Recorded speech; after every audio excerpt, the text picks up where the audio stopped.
고린도후서 11장 1절에서 3절까지 말씀 우리 함께 읽겠습니다. 시작. 원하건대 너희는 나의 좀 어리석은 것을 용납하라. 청하건대 나를 용납하라. 내가 하나님의 열심으로 너희를 위하여 열심을 내노니 내가 너희를 정결한 처녀로 한 남편인 그리스도께 드리려고 중매함이로다. 그러나 나는 뱀이 그 관계로 하와를 미혹한 것 같이 너희 마음이 그리스도를 향하는 진실함과 깨끗함에서 떠나 부패할까 두려워하노라. 아멘. 할렐루야. 오늘도 이 자리를 찾아주시고 하나님을 함께 예배하는 우리 성도님들을 주의 이름으로 환영하고 축복합니다. 하나님의 크신 은혜와 인도하심이 우리 모두에게 있기를 간절히 소망해요. 여러분, 요즘 사람들은요 단순함을 잃어버렸습니다. 무슨 말이냐? 스마트폰 하나만 봐도 그렇죠. 단순히 전화만 걸던 시절이 있었어요. 친구들은 잘 모르겠지만 핸드폰 처음 딱 보면 전화, 문자가 너무 비싸. 문자에 막 30원씩. 문자도 막 예전에는 아껴서 보내고 막 그랬어요. 뭐 이렇게 뭐 그게 막 쌓이면 엄청난 돈이 되니까. 그런 시절이 있었는데 이제는 그 안에 세상이 어떻게 해요? 이 작은 핸드폰 안에 다 들어와 있다는 거죠. 그만큼 복잡해졌습니다. 어느 심리학자는 지금 세대를 이렇게 표현하고 있어요. 현대인은 정보의 홍수 속에서 지식을 얻었지만 지혜를 잃어버렸다, 이렇게 이야기합니다. 그 말이 어떻게 보면 참 맞는 것 같아요. 우린 하루에도요 수백 개의 정보를 보고 듣습니다. 하지만 정작 그 많은 정보가 우리를 더 평안하게 만들지 못한다는 거죠. 오히려 더 불안하게 만듭니다. 왜 그럴까요? 정보는 많아졌지만 진리는 흐려졌기 때문이다라는 거예요. 무엇이 옳은지 무엇이 진짜 분별하기 어려운 시대가 되었죠. 문제는 세상뿐만이 아니라 신앙도 복잡해졌다는 거예요. 예전에는 단순히 예수만 믿으면 구원받는다, 이 한 문장으로 충분했어요. 예수님이 내 죄를 대신 지시고 십자가에 달리셨고 그분이 부활하셨기 때문에 나도 그 새로운 생명을 얻는다, 그게 복음의 전부였습니다. 그런데요 요즘 자꾸 신앙이 자꾸 추가 옵션을 붙인다는 거죠. 예수 믿고 잘 돼야 돼. 예수 믿으면 건강해야 돼. 예수 믿으면 사람들에게 존경받아야지. 이 복음이 단순하지 못한 이유는 우리가 이 복음을 순수하게 믿지 못하기 때문이다라는 거예요. 예수님을 믿는다는 그 말 속에 나의 욕망과 나의 기대치가 함께 섞여져 버렸다는 거죠. 어떤 분이 이런 말을 했습니다. 요즘 사람들은 예수님을 구원자로 믿기보다 어떤 코치나 멘토로 생각한다는 거예요. 예수님이 내 인생을 좀 더 성공적으로 이끌어주는 존재, 내 마음을 치유해주는 어떤 카운슬러처럼 그렇게 느껴진다는 거죠. 물론 주님은 우리의 상처를 치유해주시고 우리의 삶을 인도하시는 분이 맞습니다. 하지만 복음의 본질은 치유나 성공이 아니라는 거죠. 이 복음은 예수님이 나의 죄를 대신해서 죽으셨다라는 그 사실, 즉 복음의 중심은 나의 회복이 아니라 그분의 은혜다라는 거예요. 그런데 이 중심이 흔들리면 신앙이 미묘하게 변질이 된다는 거죠. 교회 안에서도 말씀보다 프로그램을 중요시하고 기도보다 분위기를 중요하게 여겨요. 예수님보다 자기 만족을 찾는 경우가 많아진다는 거죠.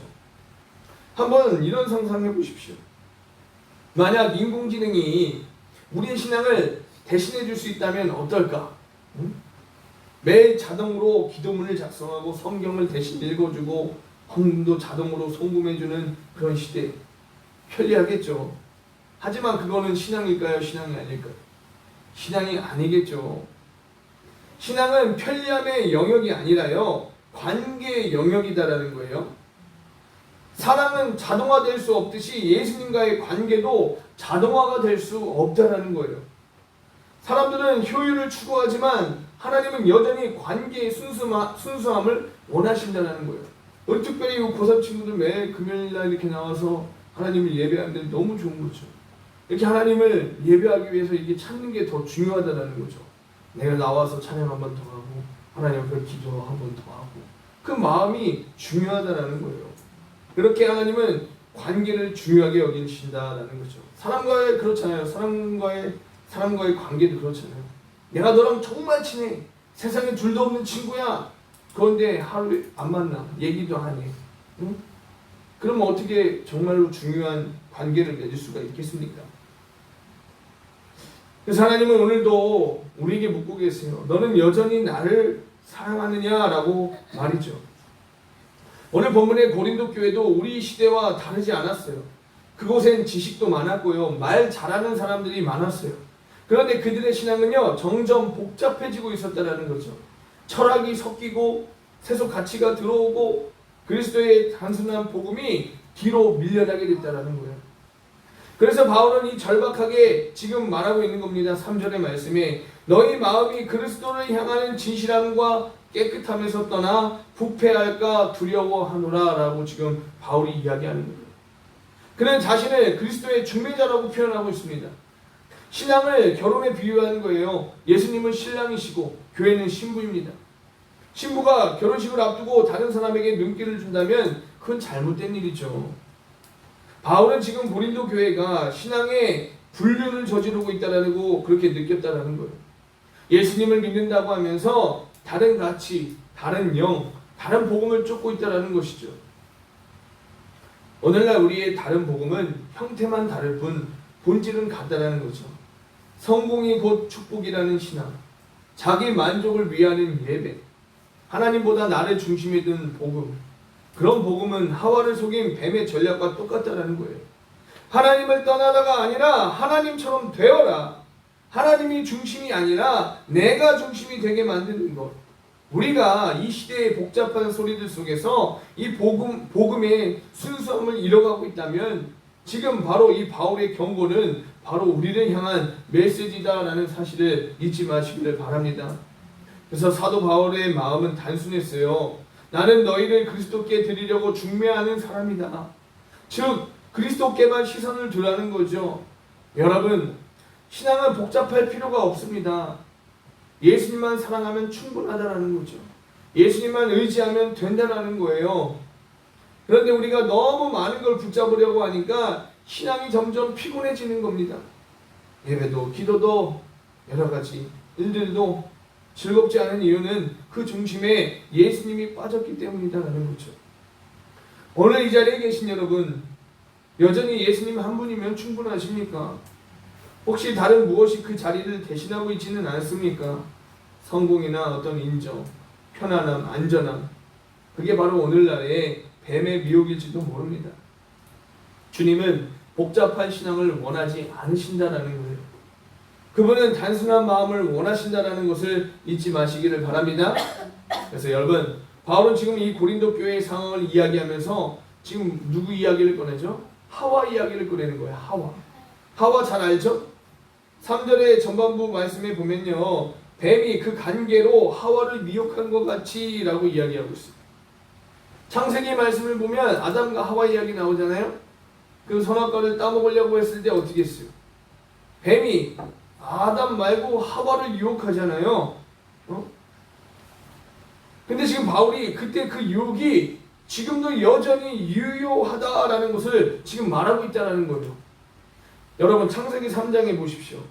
뱀은 하와에게 아주 교묘하게 다가오고 있지 않습니까? 하나님이 정말로 동산의 모든 나무의 열매를 먹지 말라 하시더냐? 이렇게 말해요. 여기서 뱀의 전략이 시작되고 있습니다. 그는 하나님을 부정하지 않아요. 대신 하나님의 말씀을 살짝 비틀어서 질문한다는 거죠. 이게 사탄의 방식이다라는 거죠. 정면으로 부정하지 않아요. 세상은 그렇잖아요. 하나님도 있고 무엇도 있고 부처도 있고 무엇도 있고 막 이렇게 다 이렇게 얘기하잖아요. 그러면서 니네 종교도 중요하고 저 종교도 중요하고 이렇게 하면서 결국에는 우리 다 그 정상에서 만나는 거야. 지금 이렇게 이야기하고 있어요. 조금만 비틀어서 의심을 심어 놓습니다. 그래서 하와는 이렇게 대답하죠. 하나님이 말씀하시기를 먹지도 말고 만지지도 말라 하셨다 이렇게 말해요. 그런데 여러분요, 하나님은 만지지 말라고 하신 적이 없다라는 거죠. 지금 이 하와의 마음 속에는요, 이미 하나님의 말씀에 지금 자기 해석을 더하기 시작했다라는 거예요. 내 생각을 더하기 시작했다라는 거예요. 이게 바로 미혹의 시작이다라는 거죠. 말씀 그대로가 아니라 내 입맛에 맞게 바뀔 때 신앙은 순수함을 잃어간다라는 것입니다. 오늘날 우리도 하와처럼 속고 있어요. 하나님을 부정해라라는 메시지는 절대 없습니다. 대신 이렇게 말하죠. 예수 믿으면 인생이 잘 풀릴 거야. 기도하면 반드시 형통해. 응? 여러분, 이 말들이 틀렸을까요? 아니요, 다 맞는 말 같아요. 그런데 문제는 초점이 예수님이 아니라 나 자신에게 맞춰져 있다는 것이죠. 예수님을 믿는 이유가 주님이 나를 사랑하셨기 때문이 아니라 내가 잘 되기 위해서라면 그건 이미 미혹된 신앙이다라는 거예요. 한번 이런 상황을 떠올려 보십시오. 요즘 SNS에서 사람들은요, 자기 일상을 막 찍어서 올리잖아요. 정말 많이 올리죠. 이쁜 거 있으면 올리고, 멋진 거 있으면 올리고, 근데 웃긴 거 슬픈 것도 올리고 막 자기를 막 포장해서 막 올려요. 근데 그 중요한 것은 좋아요가 몇 개인지 확인하지 않습니까? 좋아요 별로 안 들려져 있으면 그런 영화도 있던데요. 좋아요가 자기 인생에 막 그렇게 돼갖고 좋아요 많은 사람들을 그걸로 구분해갖고 그런 외국 영화가 있더라고요. 문제는 이 SNS 감성이 신앙에도 들어왔다는 거예요. 예배 후에도 오늘 예배 좋았어, 찬양 너무 은혜로웠어, 설교 감동이었어, 이런 평가를 합니다. 예배가 하나님을 위한 게 아니라 내 감정의 만족도 테스트가 돼버렸다는 거죠. 하와가 선악과를 바라보면서 보암직도 하고 탐스럽기도 했다라고 했던 것처럼 우리도 보암직한 신앙, 느낌 좋은 예배를 쫓고 있는 건 아닐까 우리가 생각해 봐야 한다는 거예요. 신앙은 감정으로 시작할 수 있지만 감정으로 유지되지 않는다는 거예요. 신앙은 진리 위에 서야 될 줄 믿습니다. 하와가 이 열매를 따먹기 전에 얼마나 많은 생각을 했을까요? 그냥 보자마자 이렇게 유혹하니까 그래 먹지 하고 또 따먹었을까? 그렇게 바보 같았을까 하와가? 아니겠죠. 이거 하나쯤 괜찮지 않을까? 그거 갖고도 많은 날을 고민했겠죠. 그냥 책은 그 성경책에 한 줄 이렇게 적혀 있다라고 해서 바로 그렇게 행동했겠습니까? 그러면서도 막 이건 별거 아닐 거야. 하나님이 너무 과하게 말씀하신 거지. 막 여러 가지 오만 생각을 했겠죠. 자기 혼자. 그 순간 하와의 마음속에 하나님은 사랑의 하나님이 아니라 제한하는 하나님으로 바뀌었다는 거예요. 여러분, 이것이 유혹의 본질이다라는 거죠. 사탄은 하나님이 우리에게 주신 자유와 은혜를요 의심하게 만든다는 거죠. 정말 하나님이 널 사랑하신다면 이 고통을 허락하시겠어? 정말 하나님이 함께 하신다면 왜 이렇게 힘들게 하겠어? 이렇게 말하면서 하나님을 믿는 대신 자기 판단을 믿게 만든다는 거예요. 오늘날 뱀의 목소리는 미디어를 통해 사람을 통해 생각을 통해 끊임없이 우리 가운데 속삭이고 있어요. 지금 이 정도면 충분하지 않아? 굳이 그렇게 거룩할 필요는 없잖아. 조금 타협해도 어차피 마음은 하나님께 있으니까 그럴듯하지 않습니까? 그런데 그 말 한마디 한마디가 우리 마음에서 그리스도를 향한 진실함과 깨끗함을 조금씩 흐리게 만들고 있다는 거예요. 그래서 바울은 바로 그것을 두려워했다는 거죠. 교회가 완전히 무너질까봐가 아니라 이 마음의 순수함이 조금씩 더러워질까봐 그걸 두려워했다는 거예요. 더러워지면 어떻게 되겠습니까? 교회가 순식간에 없어지겠죠. 유럽의 많은 교회들이 술집으로 바뀌고 여러 가지 막 레저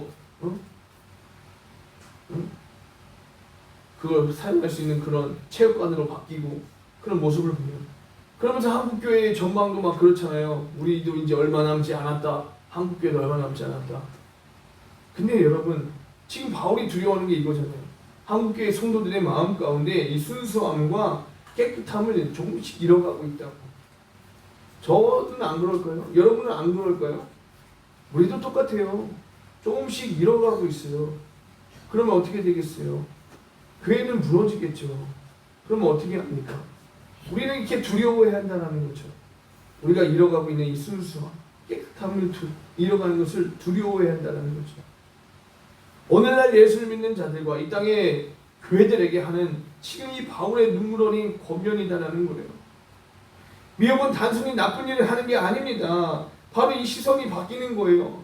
하나님을 바라보던 그 시선이 조금씩 나 자신, 세상, 욕망을 향하게 하는 것이다라는 거죠. 하와가 선악과를 바라볼 때 그의 눈은 하나님께 고정되어 있지 않았어요. 하나님이 하신 말씀보다 자기가 보고 느낀 것을 더 신뢰했다라는 거죠. 우리도 마찬가지입니다. 하나님의 말씀보다 내 경험을 더 중요하게 여길 때 그때 이미 미혹이 시작된 거예요. 요즘 교회가 세련되어졌습니다. 그렇잖아요. 예배당도 참 멋져요. 우리 교회는 그렇지만 다 지나다니는 것보다 보면 막 카페같이 너무너무 아름답게 잘 지어놨어. 딱 교회 여러 가지 프로그램 같은 거 보면 시스템도 참 좋습니다. 하지만 그 안에 복음의 순수함이 빠져버리면 그건 포장지만 남은 선물 상자라는 거죠. 사람들은요 포장을 보고 감탄합니다. 이 교회 시설 좋아요. 이 목사님 설교가 세련됐어요. 그런데 정작 안을 열어보면 예수님이 없으면 어떻게 되느냐라는 거죠. 그건 오늘날 교회의 비극이다라는 거죠. 여러분 다 나가실 때 선물 하나씩 받아가십시오. 너무 좋아. 근데 집에 갔는데 열어봤더니 아무것도 없어요. 얼마나 화가 납니까? 그렇지 않습니까? 여러분 솔로몬 왕 잘 아시죠? 솔로몬은요 이스라엘 역사상 가장 지혜로운 왕이에요. 그는 하나님께 지혜를 구했고 하나님은 기뻐하셨습니다. 그런데 그의 인생이 어떻게 됐죠? 그의 인생 후반에는요 완전히 달라졌어요. 성경은 이렇게 말하죠. 솔로몬의 마음이 여호와께 향하지 아니하였으니 라고 이야기합니다. 그는 하나님을 부정하지 않았습니다. 단지 마음이 조금씩 다른 데로 향했을 뿐이에요. 하지만 그 작은 방향의 틀어짐이 결국 나라 전체를 무너뜨리게 했다는 거예요. 하나님께 향했던 그 순수한 마음이 세상의 여인들과 권력과 부와 쾌락으로 나뉘자 그의 마음은 무너져버리고 말았다는 사실입니다. 여러분 C.S. 루이스의 스크루테이프 편지라는 책에서 이런 흥미로운 장면을 묘사한 내용이 있어요. 사탄이 조카 악마에게 이렇게 조언했어요. 그를 지옥으로 데려가기 위해 꼭 큰 죄를 짓게 만들 필요는 없다. 단지 하나님 외에 다른 것을 조금씩 더 관심을 갖게 하라고 그렇게 조언했다는 거 아닙니까? 여러분 신앙의 순수함을 무너뜨리는 건 대부분 죄가 아니라 관심의 분산이라는 거죠. 우리의 시선이 하나님께서 우리 하나님께로부터 조금만 벗어나도 그건 이미 방향이 바뀐 거다라는 겁니다. 여러분 미혹을 이길 수 있는 유일한 방법은 더 많은 지식이 아니라 순수한 마음을 회복하는 것임을 잊지 마시기를 바랍니다. 어린아이가 엄마를 믿듯이 그 단순한 신뢰로 돌아가야 될 줄 믿습니다. 예수님은 어린아이와 같이 되지 않으면 천국에 들어갈 수 없다라고 말씀하셨어요. 왜냐하면 아이의 믿음은 계산하지 않기 때문이에요. 아이에게 왜 엄마를 믿니라고 물으면 그냥 엄마니까 믿어요 그렇게 하지 않겠습니까? 정말로 못된 엄마도 그 아이는 어떻게 해요? 엄마밖에 없잖아요. 엄마밖에 믿을 수가 없어요. 여러 가지 사건 사고들 부모님 때문에 어린 자녀들이 죽게 되고 그런 얘기를 보면 그 아이가 너무 가슴 아프죠. 그럼에도 불구하고 그 아이에게는 그 엄마밖에 없는 거예요. 아빠밖에 없는 거예요. 그냥 믿을 수밖에 없는 거죠. 그렇지만 여러분 복음의 순수함은 그냥 예수님이 좋아서 예수님을 그냥 사랑했어 그냥 믿는 신앙인 줄 믿으시길 바랍니다.